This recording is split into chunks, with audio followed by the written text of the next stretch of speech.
Stepstone presenting Viram, truly independent AI homes, 0% no other charges. போரூருக்கே இது புதுசு at Kattupakkam Porur.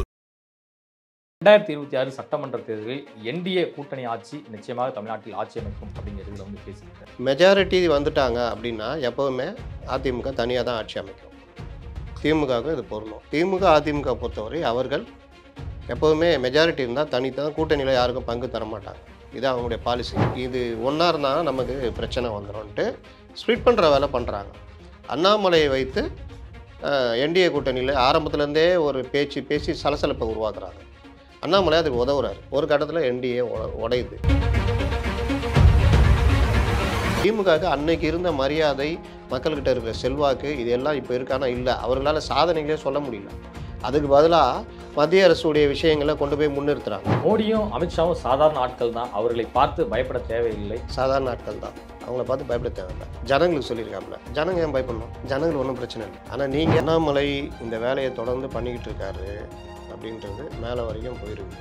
ஏன்னா இந்த கூட்டணி அமைந்த பிறகு அண்ணாமலை தனி ஆவர்த்தனம் பண்ணிக்கிட்டு இருக்காரு. 2024 இந்த கூட்டணி உடையறதுக்கும்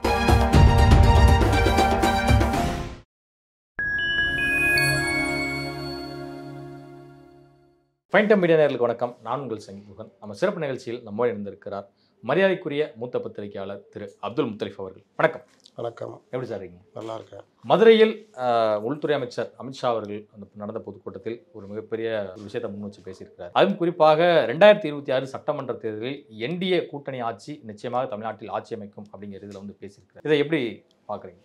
அதாவது இங்கே போன தடவை அமித்ஷா வந்தப்பவும் இங்கே என்டிஏ அலைன்ஸ் ஆட்சி பிடிக்கும் அப்படின்னு பேசினார். அந்த மொழிபெயர்ப்பாளர் வந்து அதிமுக பாஜக கூட்டணி ஆட்சி அமைக்கும் அப்படின்னு அதை கொஞ்சம் விலைக்கு இது பண்ணார், வார்த்தையில் விளையாண்டார்.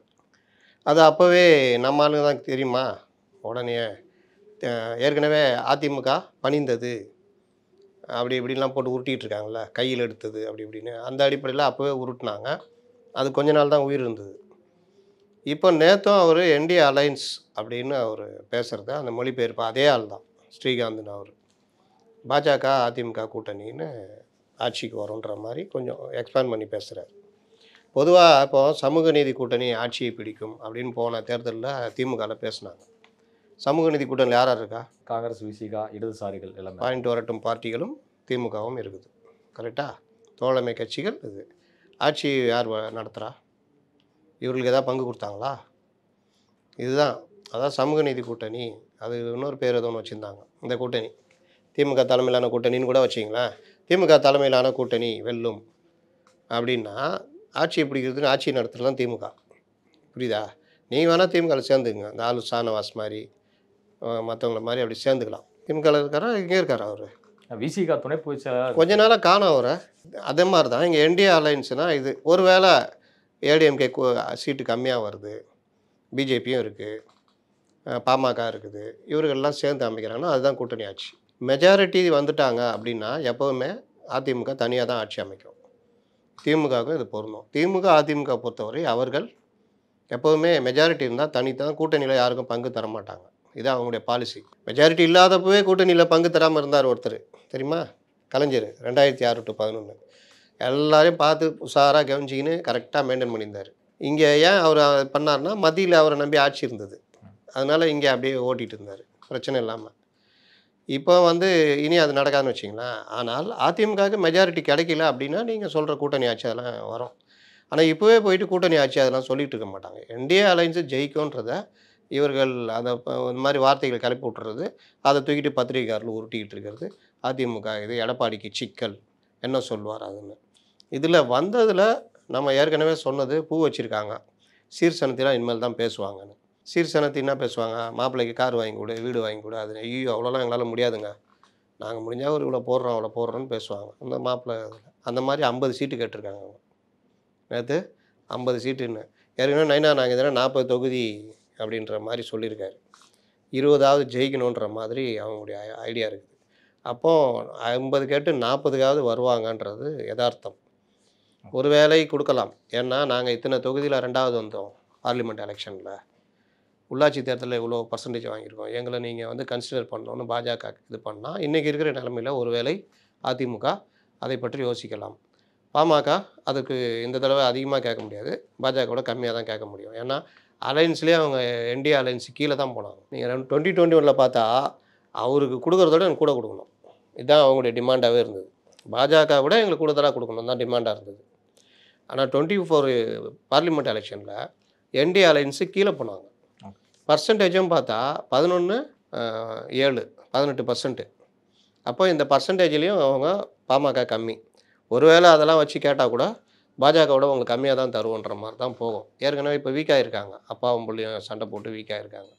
அதனால் அதுவும் அதிமுகவிற்கு சாதகமாக அமையும் அப்படின்றது தான் என்னுடைய கணிப்பு. இப்போ டெல்லியில் ஜெயித்தோம், இதுக்கு முன்னாடி மகாராஷ்டிரா ஒரிசாலெல்லாம் வந்து ஜெயித்தோம், அதே போல் தமிழ்நாட்டிலும் மேற்கு வங்கத்திலும் 2026 ஜெயிப்போம் அப்படிங்கிறாரு.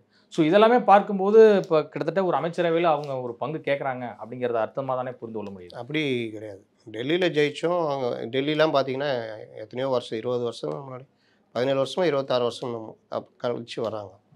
மகாராஷ்டிராவில் அப்படி இப்படின்னு இந்த ஆம்லெட்டை திருப்பி போடுற மாதிரி ஷிண்டே தூக்கி அப்படி போட்டு அதை தூக்கி இப்படி போட்டு கடைசியில் பாஜக ஆட்சிக்கு வந்துச்சு. ஷிண்டே ஒன்றும் இல்லாமல் போயிட்டார்.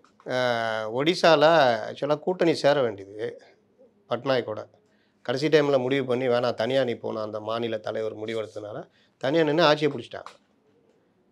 அதனால் அங்கே ஒரு இது. ஹரியானாவில் அது மாதிரி நீங்கள் காங்கிரஸ் பண்ண தப்பில் ஆட்சிக்கு வந்தாங்க. காங்கிரஸ் மட்டும் ஆம் ஆத்மி கழட்டி விடாமல் இருந்திருந்தா ஹரியானாவில் வந்திருக்கவே இருக்க முடியாது. காங்கிரஸ் இவங்க கெஜ்ரிவால் கூட்டணியில் வந்திருப்பாங்க, ஆம் ஆத்மி கூட்டணி. அப்போ இந்த மாதிரி ஒவ்வொரு இடத்துல வரன்றாங்க. வெஸ்ட் பெங்காலில் நெருங்கி வந்துட்டாங்க. ஆனாலும் பார்லிமெண்ட் எலெக்ஷன்லேயே அவங்களால அடிக்க முடியல. மம்தா தான் அதிக இடங்கள், இவங்க 1/3 தான். மம்தா வந்து கிட்டத்தட்ட 20 இடத்துக்கு மேலே 29 என்னமோ வந்தாங்க, இவங்க 7-8 இடங்கள் மேலே தான் வந்திருக்காங்க. அப்போது சட்டசபையில் இன்னும் மம்தா வெறிகுண்டு இருப்பாங்க. அதனால் அதில் வர்றதுன்றது சாத்தியம் குறைவு. ஆனால் எதிர்கட்சியாக அவங்க பவராக வந்து உட்காருவாங்க, அது நடக்க வாய்ப்பு இருக்குது. ஏன்னா 40, 44, 46%, 6-7% தான் வித்தியாசம் இருக்குது. மம்தா வந்து அந்த ஹாஸ்பிட்டல் பிரச்சனை, அந்த மருத்துவக் கல்லூரி மாணவி பிரச்சனை அதெல்லாம் இருந்தே பார்லிமெண்ட்டில் வந்துட்டாங்க. ஏன்னா மம்தா வந்து வேறு லெவல், 2 கலைஞர் 2 ஜெயலலிதாவுக்கு சமானம். நீ கோயிலுக்கு போறியா, நானும் கோயிலுக்கு போகிறேன்னுவாங்க. நீ இந்த இதை கையில் எடுக்கிறியா, நான் அதை கையில் எடுக்கிறேன்றாள். அந்த மாதிரி ஆள் மம்தா. அதனால் அங்கே பெரிய ஸ்ட்ரகிள் தான் பண்ணி ஆகணும். தமிழ்நாடு நேற்று அவர் பேசின மாதிரி கிட்டத்தட்ட பயங்கர கெட்ட பேரை சம்பாரிச்சு வச்சுருக்காங்க. இது எல்லாம் சேர்ந்து இந்த கூட்டணியும் ஸ்ட்ராங் ஆச்சுன்னா ஈஸியாக அடிக்கிறதுக்கான வாய்ப்புகள் இருக்குது. நடுவில் விஜய் தனியாக இருந்து பிரித்தாலும், ஒருவேளை என்டிஏக்குள்ளே அவர் வந்தாலும், ரெண்டுமே டிஎம்கேக்கு பிரச்சனை. அதனால் தமிழ்நாட்டில் அடிக்கிறதுக்கு வாய்ப்பு இருக்குது. அதிமுக தனிப்பெரும்பான்மை வர்ற மாதிரி தான் நிற்பாங்க. அப்படி நிற்கிறதா இருந்தால் அவங்கள கண்டிஷனாக இருக்கும். தனிப்பெரும்பான்மை நாங்கள் வந்துட்டால் நாங்கள் தான் ஆட்சி, கூட்டணிலாம் யாருக்கும் சீட்டு தரமாட்டோன்றது அவங்க கொள்கை. அதை அடிக்கடி அவங்க சொல்லிக்கிட்டே இருப்பாங்க. அதனால் அமித்ஷா என்ன சொன்னாலும் சரி, ஒருவேளை நான் சொன்ன மாதிரி இவர்களை நம்பி ஆட்சி இருக்கிற மாதிரி இருந்தால் அன்றைக்கி கேபினெட்லாம் கேட்டு வாங்கிக்குவாங்க, கூட்டணி ஆட்சி தான் அன்றைக்கி. தொடர்ந்து 2019, 21, 24 தேர்தல்களில் திமுக கூட்டணி தான் வந்து ஜெயித்து வந்தது. ஸோ அப்போயெல்லாம் வந்து பார்த்தீங்கன்னா அமித்ஷாவும் சரி மோடியும் சரி பல முறை வந்து இந்த தேர்தலில் பெரிய மாற்றம் வரும், நாங்கள் தான் ஆட்சி அமைக்க போகிறோம் அப்படிங்கிற மாதிரிலாம் சொன்னாங்க. ஆனால் அப்போ எதுவுமே நடக்கலை. இது மாதிரி அமித்ஷா சொல்கிறது வந்து திமுகவுக்கு தான் ப்ளஸ்ஸு, 2026 மட்டும் இல்லை அதற்கு அடுத்து வரக்கூடிய எல்லா தேர்தல்களையும் திமுக கூட்டணி தான் ஜெயிக்கும்னு சொல்கிறாரு திமுகவின் அமைப்பு செயலாளரான RS பாரதி அவர்கள். இது அவருடைய அதீத நம்பிக்கையை காட்டுதா, இல்லை மக்களுடைய மனசில் திமுக அணிக்கு தான் செல்வாக்கு அதிகரிச்சிருக்கு அப்படிங்கிறத காட்டுறாரா?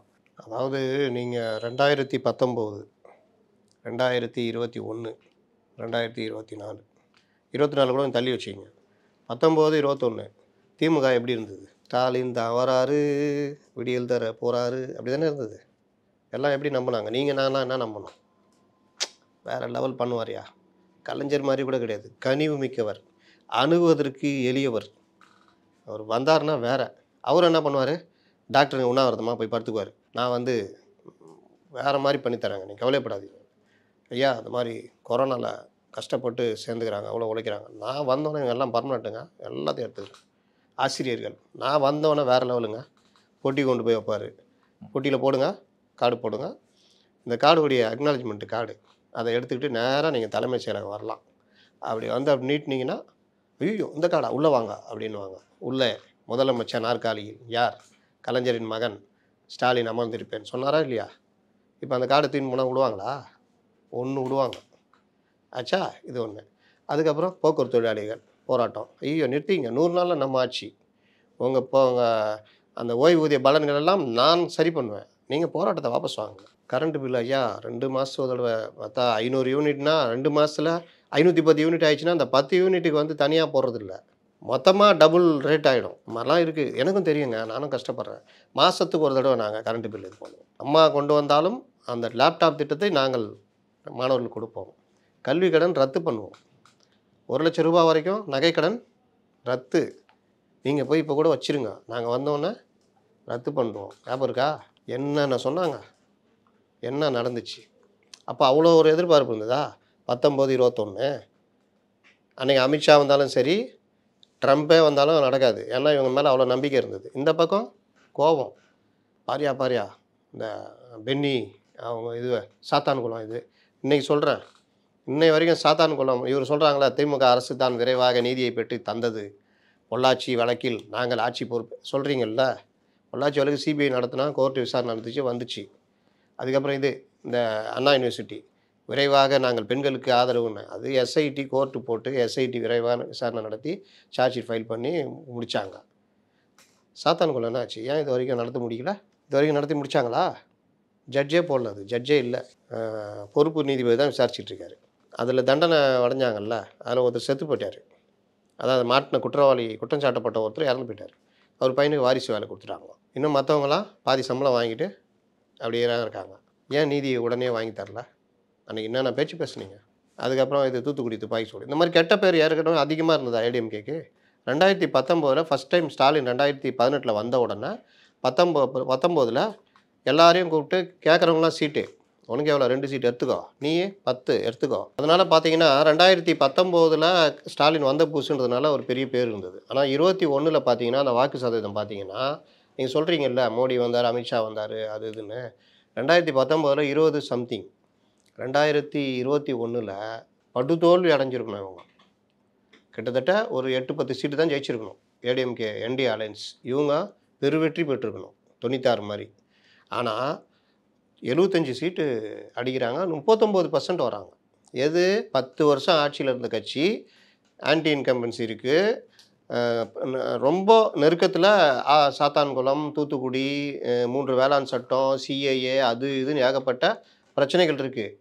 இவ்வளோ இருந்தும் 39%, 75 சீட்டு. இதில் அமித்ஷா டிடிவி தினகரனை கட்சியில் நீங்கள் அந்த கூட்டணியில் இணைச்சிக்கலான்னு சொன்னதை இவர் மறுத்துட்டார். டிடிவியும் இணைச்சிருந்தா ஒரு 20 இடம் ஜாஸ்தி கிடச்சிருக்கும். 25 இடம் நான் எடுத்த லிஸ்ட்டு டிடிவினால் தோக்குறாங்க. அதாவது டிடிவி ஓட்டு இருந்தால் ஜெயிச்சிருப்பாங்க. அப்போ 100 இடம் வந்திருப்பாங்க. டிடிவி ஹெல்ப் பண்ணி 25 இடத்த திமுகவுக்கு வாங்கி கொடுத்துருக்காரு. உண்மையிலேயே அவங்க டிடிவிக்கு நன்றி சொல்லணும். அப்போ இந்த மாதிரி 21 இருந்த நிலமை, 24 என்ன நிலமை? இவர்கள் அதுக்கு பிறகு ரொம்ப உஷாராகிறாங்க. இது ஒன்றா இருந்தால் நமக்கு பிரச்சனை வந்துடும்ன்ட்டு ஸ்ப்ளிட் பண்ணுற வேலை பண்ணுறாங்க. அண்ணாமலையை வைத்து என்டிஏ கூட்டணியில் ஆரம்பத்துலேருந்தே ஒரு பேசி சலசலப்பை உருவாக்குறாங்க. அண்ணாமலை அதுக்கு உதவுறாரு. ஒரு கட்டத்தில் என்டிஏ உடையுது. மேலே இருக்கிறவங்களும் நமக்கு இந்தியா முழுவதும் பெரிய செல்வாக்கு இருக்குது, தமிழ்நாடு ஒரு அண்ணாமலை ஏதோ பண்ணுறாரு பண்ணிக்கிட்டோன்ற மாதிரி விட்டுட்டாங்க. அதற்கு பிறகு பாமக அதிமுகவோட இருக்கக்கூடாதுன்னு சொல்லிட்டு வெளியில் இருக்கிற வேலையை பண்ணி கொடுக்குறாங்க. அதுக்கு அண்ணாமலைக்கு ஹெல்ப் பண்ணுறாங்க. அண்ணாமலை மூலமாக பாமகவை என்டிஏ கூட்டணி கொண்டு வராங்க. அதற்கு வேண்டிய விஷயங்களை பண்ணித்தராங்க. இப்போது இதில் பார்த்தீங்கன்னா ராமதாஸ் சொல்கிறாரா இல்லையா, என்னை மீறி அதிமுக போகலான்றதை மீறி இவர்கள் 2 பேரும் மகனும் மருமகளும் பாஜகவுக்கு போனாங்கன்னு சொன்னாங்களா இல்லையா? அப்போ அந்த வேலையை பண்ணுறாங்க. இந்த மாதிரி ஸ்ப்ளிட் ஆன பிறகு பத்திரிகைகள் மெயின் ஸ்ட்ரீம் ஊடகங்கள் மூலியமாக நம்ம பல தடவை பேசியிருக்கோம். பாஜக கூட்டணி தான் பெரிய கூட்டணி, அதான் வரும் அண்ணாமலை பெரிய அப்படின்னு மெயின் ஸ்ட்ரீம் மீடியாக்கள்லாம் பேச வச்சாங்க. ஞாபகம் இருக்கா? 6 சீட்டு பாஜக கூட்டணி ஜெயிக்குன்ற வரைக்கும் பேச வச்சாங்க. அப்புறமா தேர்தல் நெருக்கத்தில் அதை அப்படியே குறைச்சிக்கிட்டு 39 திமுக அடிக்கணும்னு கொண்டு வந்தாங்க. ஞாபகம் இருக்கா? அப்போ இதெல்லாம் வரும்போது 18%, இவர்கள் 21%, அப்படி பார்த்தாலும் 39% வந்துச்சா? இதில் 2 பேர் வாங்கின வாக்கையும் சேர்த்து பார்த்தா 12 இடம் என்டிஏ ஜெயிச்சிருக்கு. அவ்வளோ பெரிய அலை. பார்த்திங்கன்னா அந்த திண்டுக்கல்லாம் செகண்ட் பிளேஸில் ஜெயிக்கிறார் அந்த சச்சிதானந்தம் சிபிஎம் கேண்டிடேட். திண்டுக்கல் அதிமுகவோட கோட்டை. கூட்டணி கட்சிக்கு கொடுத்ததுனால 3க்கு 3 6 எம்எல்ஏல 3 ஏடிஎம்கே 3 டிஎம்கே திண்டுக்கல். அந்த திண்டுக்கல்லில் நீங்கள் பார்த்தீங்கன்னா 4.5 லட்சம் வாக்குகள் வித்தியாசத்தில் அவர் ஜெயிக்கிறார். இதெல்லாம் அந்த டைமில் நடந்தது. இவர்கள் பிரிவு கடந்த முறையும் திண்டுக்கல் பார்லிமெண்ட்ல வந்து கிட்டத்தட்ட 5.5 லட்சம் ஓட்டுல ஜெயிச்சாரு. யாரு? அப்போ வேலுச்சாமி 2019ங்க. நான் தான் சொல்கிறேன், 2019 வேறங்க. 20 சில்லற % தானேங்க என்டிஏ கூட்டணி. அவ்வளோ வெறுப்பு, அவ்வளோ இதுங்க. ராகுல் காந்தி பிரதமர் நீங்கள் இங்கே தான் தமிழ்நாட்டில் மட்டும்தான் ஸ்டாலின் மட்டும்தான் சொன்னார், ஞாபகம் இருக்கா? அப்போ காங்கிரஸ் ஜெயிச்சிரும்னு ஒரு நம்பிக்கை எல்லாருக்குமே இருந்தது. 2019 ஒரு 5 வருஷம் தான் ஒரு கட்சி ஆட்சியில் இருக்கும், இந்த தடவை பிஜேபி வராது, காங்கிரஸ் தான் ஜெயிக்கும்ன்ற மாதிரி ஒரு இது வந்தது, ஞாபகம் இருக்கா? அதெல்லாம் சேர்ந்து தான் இங்கே வந்து எதிரொலிச்சுது. அதனால் நீங்கள் அதெல்லாம் நீங்கள் சொல்லாதீங்க. திண்டுக்கல் நீங்கள் சட்டமன்ற தேர்தல் பார்த்தீங்கன்னா 3க்கு 3. அதே இதை நீங்கள் பொருத்தி ரொம்ப சமீப தேர்தல் என்னது 2021. அப்போ 24 எப்படி பார்ப்பீங்க? 3க்கு 3 ஜெயிச்சிருக்காங்கன்னா ஓரளவுக்கு வித்தியாசம் வரும். அந்த வித்தியாசம் ஏடிஎம் கொஞ்சம் ஒர்க் பண்ணால் 4 எம்எல்ஏ 2 எம்எல்ஏன்னு மாதிரி அந்த வாக்குகள் பிரிஞ்சதுன்னா ஏடிஎம்கே ஜெயிக்கிறது வாய்ப்பு இருக்குது. நான்லாம் அந்த டைமில் தான் பேசினேன், திண்டுக்கல் வந்து ஏடிஎம்கே கேண்டிடேட் போடணும், வெயிட்டாக செலவு பண்ணால் ஜெயிக்கிறதுக்கு வாய்ப்பு இருக்குன்னு. ஆனால் இவங்க விட்டுட்டாங்க. போன தடவை திலகமாமா நிற்க வச்சாங்க. திலகமாமாவுக்கு பாமக தனியாக நின்றது, போன தடவை திலகமாமா நின்னாங்கன்னு நினைக்கிறேன். அப்போ அந்த மாதிரி கூட்டணி கட்சி 2019 திலகமாமா பதில் வேற ஒருத்தவங்க போன முறை தான் சட்டமன்ற தேர்தலில் திலகமாமா நின்னாங்கன்னு நினைக்கிறேன், தோத்துட்டாங்கல்ல ஆத்தூர் தொகுதி. அப்போது இந்த மாதிரி விஷயங்கள் வந்து நீங்கள் இதெல்லாம் கொஞ்சம் பிரித்து பார்க்கணும். அதனால் இவர்கள் வந்ததுனால அப்படிலாம் கிடையாது, அந்தந்த கால சூழ்நிலை இதை வச்சு தான். திமுகவுக்கு அன்னைக்கு இருந்த மரியாதை, மக்கள்கிட்ட இருக்கிற செல்வாக்கு, இதெல்லாம் இப்போ இருக்கானா இல்லை. அவர்களால் சாதனைகளே சொல்ல முடியல. அதுக்கு பதிலாக மத்திய அரசுடைய விஷயங்களை கொண்டு போய் முன்னிறுத்தி பாருங்கள். நீட்டு பழைய இதை எடுத்து உருட்டுறாங்க. இப்போ டீலிமிட்டேஷனு நேற்று பெரிய கோரிக்கைன்னா அமித்ஷாவால் 7.8% தமிழகத்துக்கு கொடுக்க முடியுமா, தயாநிதி மாறன் கேள்வி. டீலிமிட்டேஷன் நீங்கள் போய் கீழே இருக்கிற ஜனங்களை கேளுங்க, ஏங்க இந்த மாதிரி அமித்ஷாவை நோக்கி தயாநிதி மாறன் ஒரு கேள்வியை வச்சுருக்காரு, என்ன நினைக்கிறீங்க, என்னது அதுன்னு கேட்பாங்க. என்னது அதுன்னு கேட்பாங்க. ஏன்னா நீங்கள் பெருசாக வைக்கிற அளவுக்கு அங்கே ஒன்றும் இல்லை. இந்த மாதிரி விஷயங்களை மட்டும்தான் எடுத்து உருட்டுறீங்க. உங்ககிட்ட என்ன 1000 பிரச்சனையை அவங்க வைக்கலாம். எனக்கு என்ன நேற்று பார்த்தீங்கன்னா 37,000 சில்லற கோடி ஊழல் நடந்திருக்குன்னு அமித்ஷா பேசுகிறார். எந்த அமித்ஷா? இந்த மாதிரி ஏஜென்சிகளை கையில் வைத்திருக்கின்ற அமித்ஷா, ஐபிஐ கையில் வைத்திருக்கிற அமித்ஷா, ஐபி ரிப்போர்ட் மற்றதெல்லாம் கையில் வச்சுருக்க அமித்ஷா. அப்போ இந்த மாதிரி விஷயங்கள் வந்து நேற்று பேச்சில் வருது. முன்ன இருந்த சூழ்நிலை இன்றைக்கி இல்லைன்ற கூட்டணி மற்ற விஷயங்கள் எல்லாமே இவர்களுக்கு எதிராக இருக்குது. இன்னும் தேர்தல் நெருங்க திமுக கூட்டணிக்குள்ளே இருக்கிறவங்களே இதை பயன்படுத்த ஆரம்பிப்பாங்க. நீங்கள் பயன்படுத்துனீங்களா 2021? எங்களை விட்டால் ஆள் கிடையாது ராசா, 6 சீட்டு தான். இல்லை போப்பா எங்கே வேணாலும் போ அப்படின்னாங்க. திரும்பி பார்த்தா அங்கே என்டிஏ, ஐயோ இங்கே போக முடியாது, நடு ரோட்டில் இறங்கினா மக்கள் நல கூட்டணி பக்குன்னு இருக்கும்ல, சரி கொடுங்க 6 சீட்டு, ஒன்றுக்குன்னு ஏற்றி கொடுக்க முடியாது 6 தான், சரி அப்படி தானே வந்தாங்க. கரெக்டா? 60 சீட்டு வாங்கி 3 சீட்டுக்கு சண்டை போட்டு 63 சீட்டுக்காக சண்டை போட்ட காங்கிரஸ் 25 சீட்டுக்கு ஒத்துக்குச்சு. ஏன்? வெளியே போ, வேணா வெளியே போ, இல்லை என் கூட இரு, என்ன பண்ணுறது, சரி கொடுங்க, அவ்வளோதான். இப்போது போயிடுவா தம்பி விஜய் இருக்காப்புல, புஷிகிட்ட பேசிட்டோம், வரலாறு காணாத வகையில் ஒத்துக்கொண்டார், போயிடுவா அப்படின்வாங்க. உண்டா இல்லையா? இந்த டிமாண்டு அங்கே நடக்கும். மோடியும் அமித்ஷாவும் சாதாரண ஆட்கள் தான், அவர்களை பார்த்து பயப்பட தேவையில்லை, அவர்களை பார்த்து ஏன் பயப்படணும் அப்படிங்கிற மாதிரி கேட்டிருக்காரு திமுக துணை பொதுச்செயலாளரும் எம்பியுமான உண்மைங்க, 100% அவருடைய பேச்சு உணர்த்துது. 100% உண்மை. மோடியும் அமித்ஷாவும் சாதாரண ஆட்கள் தான், அவங்கள பார்த்து பயப்பட தேவையில்லை. ஜனங்களுக்கு சொல்லியிருக்காப்புல, ஜனங்க ஏன் பயப்படணும், ஜனங்களுக்கு ஒன்றும் பிரச்சனை இல்லை. ஆனால் நீங்கள் எப்போவே போகாத நிதி ஆயோக் கூட்டத்துக்கு போகிறீங்க, 3 நிதி ஆயோக் கூட்டத்துக்கு போகல, ஒவ்வொன்றுக்கும் ஒவ்வொரு காரணம். அப்பாவுக்கு நினைவு நாள், ஜப்பான் போயிட்டேன், நிதி கொடுக்கல 43,000 கோடி ரூபா, ஏன் இப்போ மட்டும் கொடுத்துட்டாங்களா, ஏன் இப்போ போனீங்க, சரி போனீங்க, ஏன் பிரதமரை பார்த்தீங்க, எந்த பிரதமரை? இங்கே தமிழகம் வந்தப்போ புரோட்டோகால் பிரகாரம் பார்க்க முடியாதுன்னு வேற ஒரு நிகழ்ச்சியை ஏற்பாடு பண்ணிக்கிட்டு அமைச்சரை அனுப்பிச்சி போய் பார்த்துட்டு வா அப்படின்னு புறக்கணித்த பிரதமரை நீங்கள் போய் டெல்லியில் அப்பாயின்மெண்ட் வாங்கிட்டு பார்க்குறீங்க. இப்போ சொல்லுங்கள், சாதாரண ஆட்கள் தான், அவங்கள பார்த்து பயப்பட தேவையில்லை. ஆமாம், ஜனங்க பயப்பட தேவையில்லை, நீங்கள் பயந்து தான் ஆகணும், புரியுதா? அதனால் இவங்க உருட்டுலாம் யாரும் இனி அவ்வளோ நம்ப மாட்டாங்க. திமுகவை பார்த்து தான் அமித்ஷாவுக்குலாம் ஷாக் அடிச்சிருக்கு அப்படிங்கிறார். நேற்று வந்து அவர் என்ன சொல்கிறாருன்னா, திமுக பயப்பட்டு இருக்கு, நிச்சயமாக அவங்க வந்து 2026 வீட்டுக்கு அனுப்ப போகணும் அமித்ஷா வந்து சொன்னார். எல்முருகன் சொன்னார். அண்ணாமலை பேசும்போது கூட்டமே வந்து ஆர்ப்பரிச்சது. அப்போ அங்கே வந்து பல கூட்டங்கள் வந்து அண்ணாமலைக்கான ஒரு ஆதரவு இருக்கிறத வந்து பார்க்கணும். அண்ணாமலை இந்த வேலையை தொடர்ந்து பண்ணிக்கிட்டு இருக்காரு அப்படின்றது மேலே வரைக்கும் போயிருக்குது. ஏன்னா இந்த கூட்டணி அமைந்த பிறகு அண்ணாமலை தனி ஆவர்த்தனம் பண்ணிக்கிட்டு இருக்காரு. அண்ணாமலை ஆரம்பத்திலே நான் சொன்னேன், 2024 இந்த கூட்டணி உடையறதுக்கும் திமுக ஜெயிப்பதற்கும் காரணமாக இருந்தவர் அண்ணாமலை.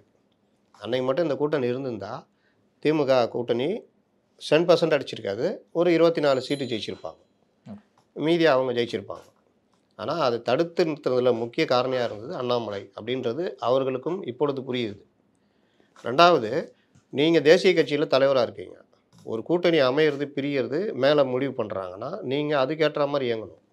இவர் என்ன பேசினார், டெல்லி போயிட்டு வந்து நான் மனசாட்சி பிரகாரம் தான் நடப்பேன், நான் அப்படி நடப்பேன். என்ன அப்படின்னா நீங்கள் தனி கட்சி தான் நடத்தணும். நான் யாரு கூடயும் சேர மாட்டேன், இவங்க கூட சேர மாட்டேன், அவங்க கூட சேர மாட்டேன். அப்போ உங்களுக்கு இங்கே சைடு ஒரு திமுக சைடு ஒரு சாஃப்ட் கார்னரும் அதிமுகவை காலி பண்ணுன்ற லைனை எடுக்கும் பொழுது 2024 படுதோல்வி உங்களுக்கு சேர்த்து தானே படுதோல்வி. ஒரு 12 சீட்டு சாதாரணமாகவே என்டிஏ கிடச்சிருக்குமே, அது தடுத்ததில் பெரிய பங்கு இவர் இருக்குல்ல. இப்போ புதுசாக அவர்கள் முடிவு பண்ணி அதிமுகவோட கூட்டணி வரணுன்றது மிக கஷ்டப்பட்டு அதிமுக கூட்டணிக்குள்ளே இழுக்கிறாங்க. மிஸ்ஸாட்சி கொஞ்சம் இவங்க பண்ண முட்டாள்தனம், தாவேகா பண்ண முட்டாள்தனம், வேறு வழி இல்லாமல் அதிமுக அங்கே போகுது. தாவேகா கொஞ்சம் புத்திசாலித்தனமாக பண்ணியிருந்ததுன்னா அதிமுக தாவேகா கூட்டணி அமைஞ்சிட்ருக்கும். அப்படி அமைஞ்சிருந்தால் திமுக கூட்டணியில் இருக்கிறவங்க கூட தைரியமாக வருவாங்க. ஏன்னா இந்த கூட்டணி வந்து பிஜேபி கூட கூட்டணி இல்லை, ஆனாலும் ஜெயிக்கிற கூட்டணி அப்படின்னா இன்னும் திமுகவுக்கு நெருக்கடி ஜாஸ்தியாக இருக்கும். ஆனால் இவர்கள் நாளைக்கே முதல்வர் ஆகணும்னு நினச்சிட்டு இருக்காங்களாம். இப்போ கூட நாளைக்கு தேர்தல் வச்சா கூட விஜய் தான் முதல்வர்னு, அது அவங்க நினைப்பு, நம்ம ஒன்றும் சொல்லக்கூடாது. அப்படிப்பட்டதுனால அங்கே போயிட்டாங்க. இப்போ அதற்கு தோதாக இவரை மாற்றுறாங்க. ஏன்னா கட்டுச்சோட்டுக்குள்ளே பெருச்சாலியை வச்சுட்டு இருக்க முடியாது, அப்போ மாற்றுறாங்க. மாற்றும் பொழுது இவர்களுக்கு ஏற்ற தென் மாவட்டத்தை சேர்ந்த ஒருத்தரை கொண்டு வராங்க. நீங்கள் அவருக்கு ஒத்துழைக்கணும். மேடையில் மட்டும் என் அருமை நண்பர் அவர் இவருன்னு பேசிக்கிட்டு உள்ளுக்குள்ளே அந்த வார் ரூம் இதெல்லாம் வச்சுக்கிட்டு பாஜகவுக்கு எதிராகவும் நயினார் நாகேந்திரனுக்கு எதிராகவும் வேலை நடந்துக்கிட்டே இருக்குது. அப்போ அவரை நயினார் நாகேந்திரன் ஒன்றும் இல்லாதவரை காட்டக்கூடிய வேலையும் நடக்குது. அண்ணாமலை தான் பெஸ்ட். நயினாருக்கு எதிராக வார் ரூம் வந்து செயல்படும், கண்டிப்பாக செயல்படுகிறார்கள். இந்த புகாரும் அங்கே போயிடுச்சு. நேற்று அழைத்து பேசியதாக தகவல். இனிமேல் ஒழுங்காக இருக்கணும் சொன்னார்ல. அதாவது நம்ம அதிமுகவையும் கூட்டணி கட்சிகளையும் கட்சிக்குள்ளேயும் எதுவும் எதிர்க்கக்கூடாது, கூட்டணி கட்சி தலைவர்களையும் அதை பற்றி எதுவும் பேசவே கூடாதுன்னு அண்ணாமலை கிட்டத்தட்ட வாய்ப்பு விட்டு போட்டிருக்காங்க. இதை மீறியும் செயல்பட்டால் அதுக்கேற்ற மாதிரி இருக்கும். இந்த மாதிரி அண்ணாமலை வரும்பொழுது கத்துறது இதெல்லாம் அமித்ஷா எத்தனை கூட்டத்தில் அவருக்கு ஏற்பாடு பண்ணியிருப்பார். அப்படிலாம் பார்த்து வளர்ந்தவர் தானே, அவர் செஞ்சு வளர்ந்தவர் தானே. அப்போ அவருக்கு தெரியாதா, எங்கேயோ இருந்த அமித்ஷாவும் மோடியும் இந்த டெல்லி பாலிடிக்ஸை தட்டி தூக்கிட்டு இந்த 2 பேர் வந்து சென்ட்ரலில் உட்காந்து 11வது வருஷமாக எல்லாரையும் ஓரம் கட்டிட்டு உட்காந்துருக்காங்கன்னா அவங்க எவ்வளோ அரசியல் பண்ணியிருப்பாங்க அவங்களுக்கு தெரியாதா? தெரியும். சில இடங்களில் லைட்டாக தட்டி கொடுத்து கூப்பிட்டு சொல்லுவாங்க, ரொம்ப பண்ணலன்னா அதுக்கேற்ற மாதிரி நடவடிக்கை போகும். தேர்தல் வாக்குறுதிகள் தொடர்பான விவாதத்திற்கு வந்து அமித்ஷாவுடன் பேச தயாராக இருக்கேன். அவர் வந்து டெல்லியில் போகிறாரா, புவனேஸ்வரில் போகிறாரா, இல்லை சென்னையில் போகிறாரா, எங்கே வேணாலும் கூட்டத்தை போட்டோம், அதில் வந்து நான் பங்கேற்க தயார். ஆனால் அதில் வந்து நீங்கள் இந்தியாவில் பேசக்கூடாது, நான் பங்கேற்கிற கூட்டத்தில் வாங்க பேசுவோம் தேர்தல் வாக்குறுதி தொடர்பாக அப்படின்னு சொல்லியிருக்காரு ராசா அவர்கள். இந்த விவாதம் வந்து ஒரு அரைக்கூவலா இல்லை வேறு எதுவும் அர்த்தமா? சும்மா ஓரத்தில் உட்காந்து கத்திக்கிட்டு இருக்குது. இதெல்லாம் ஒரு ஆளா அவருக்கு, அமித்ஷாவுக்கு இவங்களாம் ஒரு ஆளா? சும்மா எங்கே வந்துட்டு நான் அமெரிக்காவுக்கு ஆணையிடுகிறேன், ஒன்று மட்டும் சொல்லிக் கொள்கிறேன்றது. அப்போ ஏன் போகிறீங்க? எதுக்குங்க போய் பிரதமரை பார்க்குறீங்க? நிதி ஆயோக் கூட்டம் கூட நீங்கள் சொல்லலாம், 3 வருஷமாக தெரில, இப்போ தான் தெரிஞ்சது எனக்கு. நிதி ஆயோக் கூட்டத்தில் தான் அரசுடைய நலத்திட்டங்கள் மற்ற விஷயங்கள்லாம் பேசணும், தமிழ்நாட்டுக்கான உரிமையை பேசணும்னு இப்போ தான் தெரிஞ்சுது அப்படின்னு கூட சொல்லிக்கலாம். எதுக்கு பிரதமரை பார்க்குறீங்க?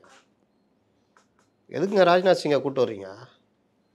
எதுக்கு நானே இந்தியா கூட்டணியில் தலைவர்களே இல்லையா?